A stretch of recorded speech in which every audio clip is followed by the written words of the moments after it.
नमस्कार, स्वागत है आपका न्यूज़ लॉन्चर पर। मैं हूं अशोक वानखेड़े। जब सेनापति कमजोर हो जाता है, तो सेना में सभी सरदार अपने आप को सेनापति मानने लगते हैं। जब दिल्ली कमजोर हो जाती है, तो क्षेत्रीय क्षेत्रप मन मर्जी से काम करते हैं। ये तो आम बात है, कोई नई बात नहीं या कोई रॉकेट साइंस नहीं। लेकिन एक पार्टी थी जिसका नाम था भारतीय जनता पार्टी, एक कैडर बेस्ड पार्टी। वामपंथी दलों के बाद यदि कोई है इस देश में, तो राष्ट्रीय स्वयंसेवक संघ से डिसिप्लिन का पाठ पढ़ाए हुए स्वयंसेवक वही इस पार्टी के बैकबोन थे। और इस पार्टी में इतनी डिसिप्लिन हुआ करती थी कि पार्टी के एक पदाधिकारी की सामने या सार्वजनिक रूप से यदि कोई झगड़े भी हो, तो अंदरूनी कमरे में होते थे। ये पता पड़ता नहीं था कि बाहर कोई झगड़े हैं। लेकिन 2014 के बाद इस पार्टी का, यानी भारतीय जनता पार्टी का, कांग्रेसीकरण हो गया। सब कुछ दिल्ली हो गया, संगठन नेस्तनाबूद हो गया। और जो पार्टी में डिसिप्लिन के नाम पे जो हो रहा है, या पार्टी में हर राज्य में जो विद्रोह है, जो झगड़े है, इतने चरम पे है कि संघ हताश होकर नागपुर से अपने बच्चे को बिगड़ते हुए देख रहा है। और केंद्रीय नेतृत्व दो 240 मशीनों के साथ, मशीनों के बगैर 180 पे जो आके टिके थे, उन्हें मालूम है कि उनकी ओरिजिनल स्ट्रेंथ 180 की है। मशीनों के चलते हुए 240 पे पहुंचे हैं। फिर भी बैसाखियों पे है। 370 पार करने वाले जब 270 भी पार नहीं कर पाते, तो उस डिप्रेशन से मुझे लगता है दिल्ली भी गुजर रहा है। इसके चलते स्थिति क्या हो गई है, आज का कार्यक्रम है। बिल्कुल एक वीडियो बहुत वायरल हो रहा है। और वीडियो क्या है? उत्तर प्रदेश के चरथावल क्षेत्र में गांव बधाई कला है,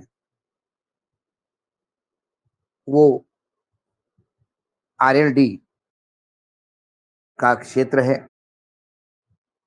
चौधरी चरण सिंह की कर्मभूमि माना जाता है वो क्षेत्र। वहां केंद्रीय कौशल विकास एवं उद्यमशीलता मंत्री, राज्य मंत्री स्वतंत्र प्रभार जयंत चौधरी पहली बार मंत्री बनने के बाद आए। वहां एक आईआईटी, एक इंक्यूबेशन सेंटर या दो चार चीजों का लोकार्पण था। तो पूरा मतदाता उत्साहित था, क्योंकि उनके अपने नेता आए हैं। और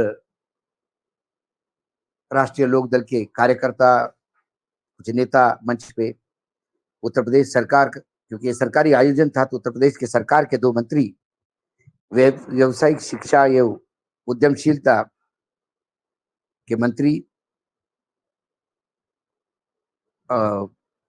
कपिल देव अग्रवाल, राज्य मंत्री है स्वतंत्र प्रभार, और यूपी गवर्नमेंट में इंफॉर्मेशन टेक्नोलॉजी के मिनिस्टर अनिल कुमार, ये दोनों भी वहां थे। क्योंकि दोनों का भी आईटी भी है, और क्योंकि इंक्यूबेशन सेंटर भी था, और उद्यमशीलता, व्यवसायिक शिक्षा, तो आईआईटी भी था। तो ये दोनों मंत्रियों का होना जरूरी था। और जब जयंत चौधरी केंद्रीय मंत्री भाषण देने के लिए स्टेज पे पहुंचे, और जब वो भाषण दे रहे थे, तो पीछे सोफा सेट पे बैठे हुए अनिल कुमार जी और कपिल देव अग्रवाल के बीच में बहस शुरू हो गई। उनकी बॉडी लैंग्वेज, उस बहस के तेवर, ये बता रहे थे कि बहस बहुत गर्मा गर्म हो रही थी। जिस अग्रवाल साहब जिस तेवर के साथ अनिल कुमार जी से बोल रहे थे, अनिल कुमार जी उतने ही तेवर के साथ उन्हें जवाब भी दे रहे थे। सारी जनता देख रही थी। इसी बीच में अग्रवाल जी ने एक सामने वाले व्यक्ति को ऊपर बुलाया। वो आया, उससे कुछ पूछा गया। जब उसने कुछ कहा, तो फिर अनिल जी ने इनकार करते हुए सर हिलाया। और इसी बीच जो वहां वाकया हुआ कि रालोद के विधिमंडल के नेता उत्तर प्रदेश के राजपाल बलियान, वो वहां बैठे थे। उनके दोनों के झगड़े देख के वो भी साइड को खिसक लिए। पास में विधायक अशरफ अली खां बैठे थे, उनके पास गए। दूसरी तरफ अग्रवाल भी बहस के बाद अनिल कुमार का सोफा छोड़ साथ वाले बलियान जहां बैठे थे उस सोफा पे जाके बैठ गए। उसके बाद जब कार्यक्रम आगे गया तो पत्रकारों ने उनको क्या बोला और क्या कहा, उसके पहले मैं चाहता हूं कि एक वीडियो आप देख लें। वो जैसे जैसे अब दबाव बनता जा रहा है, अर्थव्यवस्था में परिवर्तन हो रहे हैं, उनको नए काम करने पड़ रहे हैं, तो जो नई पीढ़ियां हैं उनको इस नए विद्या से हम जोड़ पाए। उनके अंदर उत्सुकता है, सीखना चाहते हैं। नई पीढ़ी को ये भी समझ में आ रहा है कि ना तो वो खेती करना चाहते हैं, ना खेती उस हिसाब से बच रही है, ना खेती में वो फायदा दिखता है। सरकारी क्षेत्र में कितना ही प्रयास कर ले, कितनी ही पारदर्शिता और ईमानदारी से भर्ती प्रक्रिया का अनुपालन हो, चंद ही नौकरियां लोगों को मिल रही। हर एक आदमी बड़े पैमाने पे अपना व्यापार नहीं बना सकता, उसके लिए भी पूंजी की जरूरत है। तो अलग अलग स्तर पे प्रयास हो रहे हैं। एक तो प्रधानमंत्री विश्वकर्मा योजना है, जो बहुत महत्वाकांक्षी योजना है। वह एक गांव के उस पुराने काम, पुश्तैनी काम को विश्व पटल पर प्रतिस्पर्धा के लिए तैयार करने की एक सोच है। जो कभी चौधरी चरण सिंह जी की इच्छा थी, वो कुटीर उद्योग की बात करते थे। ये था वीडियो।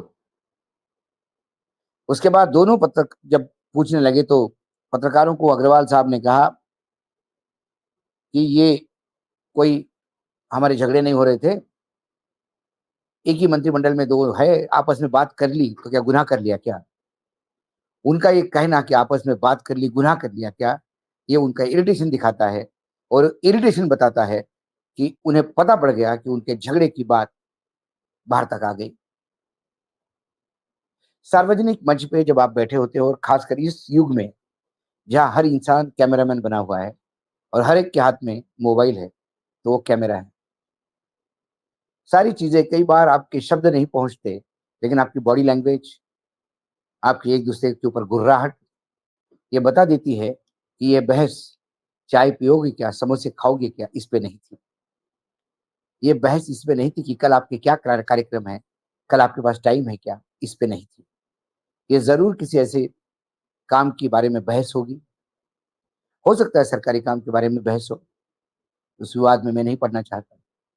लेकिन फिर इस बहस की परिणति ये हुई कि उन्होंने सामने से किसी को बुलाया और बुलाने के बाद पूछवाया कोई बात। जब उस व्यक्ति ने कोई बात कही तो दूसरे मंत्री ने उससे अपना मतलब उस बात से कोई इत्तेफाक नहीं रखा। उन्होंने मना किया कि वो नहीं मानते इस बात को। वो सारी चीजें वीडियो में आपने देख ली होगी। कुल मिलाकर ये बातें हो क्यों रही?